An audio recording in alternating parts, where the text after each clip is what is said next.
Hi everyone and welcome to another episode of Tom Plays Board Games.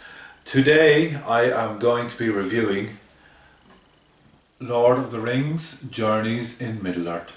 This is designed by Nathan Hatchek and Grace Holdinghouse and is published by Fantasy Flight Games. Journeys in Middle-earth is a cooperative game for 1 to 5 players. So I've been playing a lot of this game, mainly solo recently. I played it a couple of times with my son. But I've been having such a blast with it that I thought I would share my thoughts with you guys. The first thing to mention is that Journeys in Middle-earth uses a companion app. It's free to download from the Play Store or the App Store, or if you're on a laptop you can download it using Steam. And it tells you how to set up your maps. It runs the various scenarios, it tells you where to place tokens, figures, and it also controls the bad guys. The one thing I love about the app is it does really tell the stories really well, and it does help you get immersed into the world of Lord of the Rings. So Journeys in Middle-earth is a dungeon crawler, and it is very similar to most dungeon crawlers that you would have played. Scenarios are either played on, so you've got these exploration maps, tiles, so there's loads of these, and the app will tell you when to add them and where to add them, and you can end up with a massive big map on your table, and you will be exploring the ruins of old buildings, countrysides, towns, and as I said, you will be adding to this map as you go. You'll be interacting with people, and performing various tasks and fighting the minions of Mordor on this as you explore.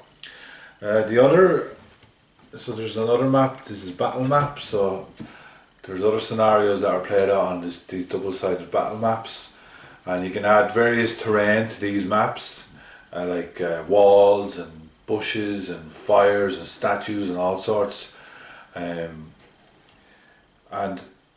when you're on these maps, it's a lot less about exploring and more about fights and battling your enemies. The one thing that really sets this game apart from other dungeon crawlers for me is, and it's the thing I love most about this game, is that there's no dice, which I love.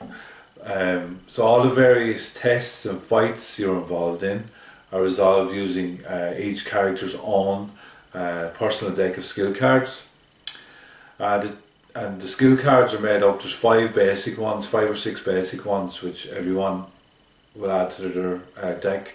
But then you've got unique character skill cards, and then each character will select a role at the start of the game. So you can be like a hunter or a musician, you can be a burglar or a pathfinder, and each role has a specific set of skill cards, and you start off with 5 or 6 of 5 of these as well. But as you gain more experience throughout the scenarios, you can add more of these role cards to your deck, and the more experience you get, the more powerful these cards are. You also can claim title cards from doing various feats which you add to your deck. But then there's also weaknesses. There's weakness cards. You will always start with 1 weakness in your deck, but you can get more, and weaknesses are bad as they clog up your deck and stop you from getting to the cards that you want. So anytime you perform a test, so you can see, so this is your character card, so you can see here is all the different attributes you have, and then there's a number beside each attribute, and that is basically telling you how many cards you will draw from your skill deck to try and complete the test. So the app will tell you, sometimes it will tell you that you need the amount of successes you need to pass the test. Other times it will just tell you to input the amount of successes you've had, and then it will tell you whether or not you've completed the task. So in your skill cards, so you've got, all cards have an ability written there, and but then this little symbol here is your success icon. You've also got let me just grab one. So you've also got these cards which have this little inspiration icon. So you collect these inspiration tokens as you go. And so anytime you pick one of these cards in the test, you can spend an inspiration to add a success to the test.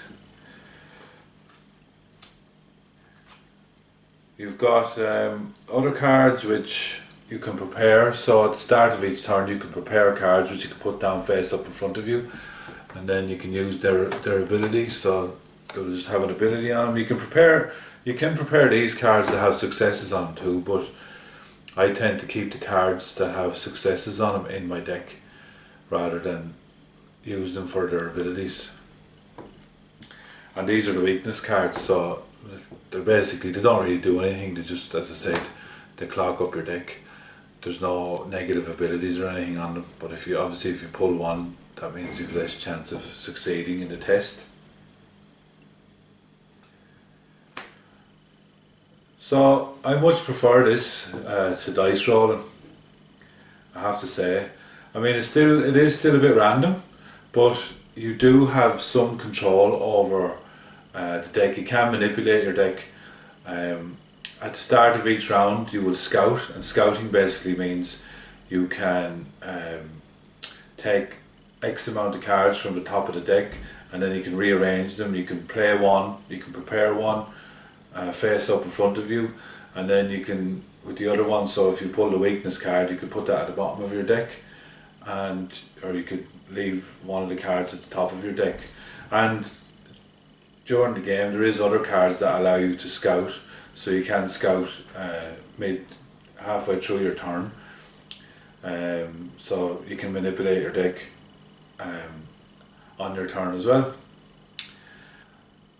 So what's at the heart of this game is basically you're travelling around Middle-earth, exploring, you're fighting all the different enemies you come across, and you're trying to complete objectives set by the scenario on the app.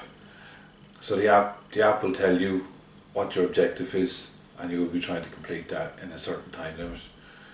Now, I'm not the biggest fan of dungeon crawlers. The only other one in my collection is Imperial Assault, and I've played a lot of dungeon crawlers over the years, and they've all felt a little bit samey to me, in terms of, you're moving around, rolling dice. But with this game, yes, the theme is a massive draw to me because I love Lord of the Rings, but there's a couple of things that really do elevate this game above all the other dungeon crawlers, and that the skill decks, which I've already talked about. I just love that part of the game. And I do love as well, another thing I love is that with the exploration tiles, they're not hexes or squares, and you can see here they are split into different territories, but it doesn't really distract from the art.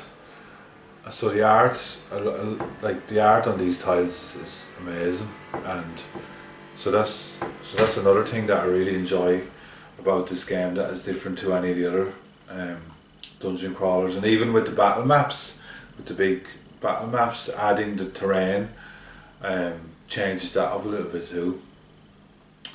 Another thing to mention is that when I initially got this game, I was a little bit torn on it because the scenarios were really very focused on completing the main objective, and it felt more like a race. And if you kind of took the time to go and do a bit of exploring, you would be penalised for it. And if you did any of the side quests, because your time would run out and you would lose. And I remember the first time I played this, out of the 9 scenarios that I'd done, I failed probably more than half of them.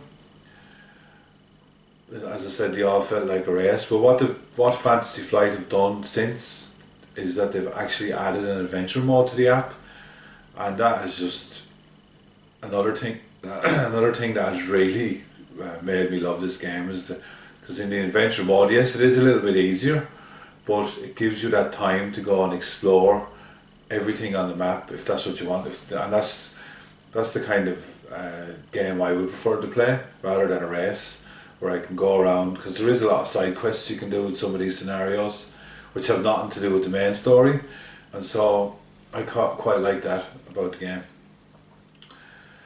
Also, another thing that is an absolute must when you're playing this game is you have to have Howard Shore's awesome soundtrack to the movies. I usually have it on around 5 on Alexa, and it's just brilliant for helping you get immersed in the world. So yeah, so if you're looking for an awesome big box adventure game that can be played solo, as I said, in these times solo games seem to be becoming more and more relevant, and it offers something different to other dungeon crawlers, then I can't really recommend this game enough. So that's Lord of the Rings, Journeys in Middle-earth. As I said, give it a shot if you can. So if you enjoyed this review, please subscribe to my YouTube page, and don't forget to follow me on Instagram at Tom Plays Board Games. And until next time, all the best guys, cheers.